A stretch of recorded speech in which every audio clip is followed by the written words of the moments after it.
The slave in the photo, Peter, was confined to a bed for 2 months after the beating at the hands of his master. This abuse in society is where African Americans began in the United States hundreds of years before equality could be obtained. These former slaves worked as teamsters under General Benjamin Franklin Butler during his 1864 command of the Bermuda Hundred near Richmond, Virginia. African Americans were allowed to serve in the military for the Union during the Civil War. The Confederates only used black soldiers once their situation became dependent upon it.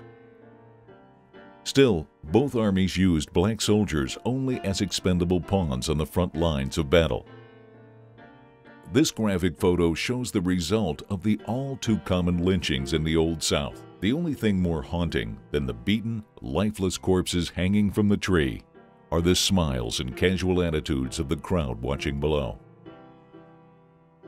This photo shows how prominent signs were in public places separating the races. The Democratic Jim Crow laws made sure not only to legally mandate segregation, but to also constantly remind blacks of their inferior status in the antebellum South. Sharecroppers in the 1930s were still struggling with the harsh conditions of their environment. Even after the demise of slavery, many blacks in the South still only managed to barely survive in hard labor, with little reward in the sharecropping system. The poor living conditions still encouraged African Americans to rise above their situations and aspire to more out of life. This packed courthouse waited for a verdict to be reached regarding segregation in public schools in Virginia. This many people attended, waving Confederate flags, hoping that the division between the races and the oppression of African Americans would continue long after slavery had officially ended. The SCLC protested in the heavily segregated city of Birmingham, Alabama in 1963. The city was often referred to as Bombingham and Dynamite Hill because of the massive terrorist bombings of black establishments to, quote, keep them in their place. After Kennedy's national address calling for equality to African Americans led to even more violent opposition, over 200,000 protesters marched the streets of Washington to the steps of the Lincoln Monument to hear speeches from civil rights leaders. No one figure represented the civil rights movement more than Dr. Martin Luther King Jr. His most famous speech, "I Have a Dream," from the Freedom March is, to many, the most emotional and iconic summation of the plight of African Americans for equality in the United States. I have a dream that one day this nation will rise up and live out the true meaning of its creed.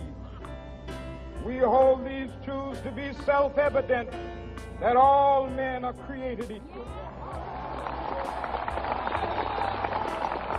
The speech reinvigorated and inspired movement activists, as well as the country itself.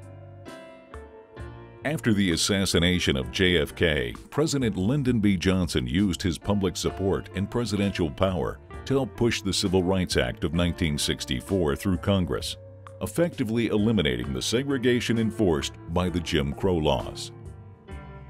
The assassination of Martin Luther King Jr. occurred on the balcony of the Lorraine Motel in Memphis, Tennessee on April 4, 1968.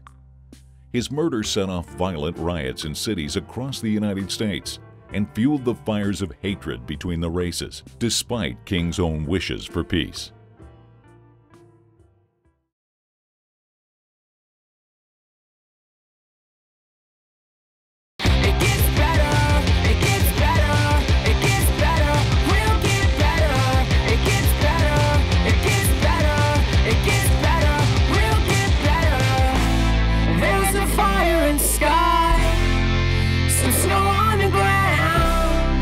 Not quite enough cigarettes to calm me down.